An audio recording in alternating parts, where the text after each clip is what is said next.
খুলনার বাটিয়াঘাটা উপজেলার চক্রাখালী গ্রামের যুবক উজ্জ্বল মণ্ডলকে নিয়ে কৌতূহল বাড়ছে মানুষের। 7 ফুট লম্বা এই যুবকের ওজনও 162 কেজি।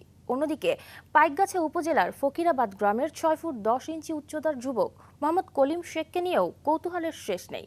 তবে দীর্ঘদেহী এই যুবকদের কেউই তাদের উচ্চতা নিয়ে অস্বস্তিতে নেই। খুলনার বটিয়াঘাটা উপজেলার চক্রাখালী গ্রামের উজ্জ্বল মণ্ডল জন্মের পর থেকে স্বাভাবিকভাবেই তার শারীরিক গঠন বাড়তে থাকে, কিন্তু 10 বছর বয়স থেকে শুরু হয় হরমোনজনিত পরিবর্তন। একসময় উজ্জ্বলের উচ্চতা গিয়ে দাঁড়ায় 7 ফুটে। ওজনও নেহাত কম নয়, 162 কেজি। একটি দোকানে কাজ করার পাশাপাশি ভ্যান চালিয়ে চলে সংসার। কাজকর্ম করি, আর না করলেও তো হয় না, করলে আবার পায়েটায় ব্যথা হয়, কাজ করতে চলতে আমার খুব কষ্ট হয়। 10 বছর বয়সের তো এই অসুস্থতা দেখা দিয়েছে। তারপরে আমার মনে এই অসুখ জানি আমি মেলা কষ্ট করে চেষ্টা করেছি, তা পারতেছি না। একই রকম পরিস্থিতি পাইকগাছা উপজেলার ফকিরাবাদ গ্রামের কলিম শেখের।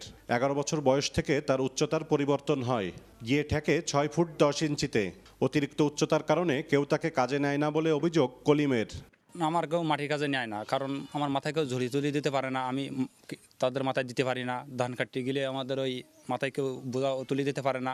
তো ওর আব্বা ওরকম কোনো কাজকর্ম করতে হতো না, জম্বির লাম্বা ছিল। আমি ওই মানুষের বাড়ি কাজকর্ম করতাম, বিলি ঘাস মাস বাঁচতাম। তারপরও বহু মানুষের কৌতূহলে পরিণত হয়েছেন উজ্জ্বল ও কলিম। আমরা বিভিন্ন জায়গাতে খোঁজ খবর নিয়েছি যে ওর থেকে লম্বা এবং এরকম ওজন সম্পন্ন লোক এখানে নেই আর কি।